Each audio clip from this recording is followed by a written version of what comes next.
ایک واقعہ ایسا ہے جو مجھے ہلا دیتا ہے. میرے ساتھ جو پیش آیا تھا، ایک بیوہ خاتون ہے وہ جو گھروں کے کام کرتی تھی. صحیح. ایک ہی بیٹا تھا، اوباش ہو گیا تھا، بدماش ہو گیا تھا. جوانی تھی، ابھی 16-17 سال کا رہا ہوگا. اس خاتون نے آ کر مجھ سے شکایت کی تھی کہ اس کا باپ بہت چھوٹی عمر میں انتقال کر گیا ہے. بہت مشکل سے اس کو میں نے پالا ہے. پڑھانا چاہتی تھی، پڑھا بھی لی، لیکن اب ایسا ہو گیا کہ رات رات بھر اوباشوں کی صحبت میں برباد ہو گیا. میرا دل دکھتا ہے اور میں بیمار ہو چکی ہوں صرف بیٹے کے غم میں. اور زندگی آدھی نکال دی لوگوں کے برتن مانج کر کے، گھروں کے کپڑے دھو کر کے. مجھے یہ بات بہت لگی تھی، تو میں نے سوچا کہ اس کے بیٹے کو بلاؤں. بیٹے کو میں نے بلا کر کے کئی دن تک ساتھ بھی رکھا تھا اور نصیحت کیا تھا. دیکھیے، ہمارا کام ہے لوگوں تک پہنچنا، اور باقی ان کے دلوں کو پگھلا دینا یہ رب تعالیٰ کی شان ہے. وہ نوجوان بچہ آج بھی موجود ہے، وہ موجود ہے، اور کئی مرتبہ میں نے اس کا یہ ذکر کیا ہے. وہ رویا میرے سامنے اور کہا میری ماں بیوہ ہے اور بہت کچھ دکھ دیکھے ہیں اس نے. صحیح ہے، میں بگڑ گیا تھا، میں توبہ کرتا ہوں، میں جا رہا ہوں کام پر.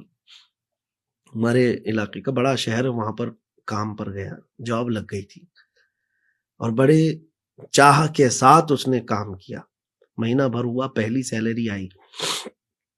پہلی سیلری لے کر کے وہ گھر آیا کہ ماں کو سب سے پہلے دوں گا. کہ اولاد کے سے ماں چاہتی کیا ہے کہ اس کے ہاتھوں کی کمائی کا ایک لقمہ کھا لوں.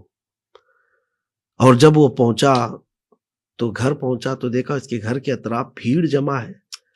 لوگوں سے پوچھا تو پتا چلا رات کو اس کی ماں کا انتقال ہو چکا ہے. وہ جو اس کی تنخواہ تھی ماں کے قدموں میں رکھ دیا اور اسی طرح سے اس کا جنازہ اٹھایا گیا. وہ نوجوان تڑپتا ہے آج کہ زندگی بھر میں اپنی ماں کو اپنے کمائے ہوئے ہاتھوں سے ایک لقمہ نہیں کھلا سکا، اور وہ میری ماں لوگوں کے برتن مانج کر کے، کپڑے دھو کر کے مجھے کھلاتی رہی. کسی اور کی زندگی میں یہ معاملہ نہ آئے. اس نے مجھے کہا تھا کہ آپ تقریریں کرتے ہیں، بہت نوجوان سنتے ہیں، یہ بات ان کو پہنچائیں کہ میری زندگی اب ایسی ہو چکی ہے کہ مرنا چاہوں تو موت نہیں. کہ میرے سامنے بار بار میری مظلوم ماں کا چہرہ آتا ہے کہ جو لوگوں کے جھوٹے مانجتی تھی اور لا کر مجھے لقمے کھلاتی تھی، اور میں ایک ایسا نکما تھا کہ میں اپنے ہاتھوں کی کمائی کا ایک لقمہ اس کو زندگی میں کھلا نہیں سکا. اور ایک بات میں حافظ صاحب آپ کو بتاؤں، والدین جو ہے غیرت مند بھی ہیں. ایسے نہیں ہے کہ وہ لالچی ہیں، بھوکے ہیں کہ تم کماؤ گے تو ہی پلیں گے.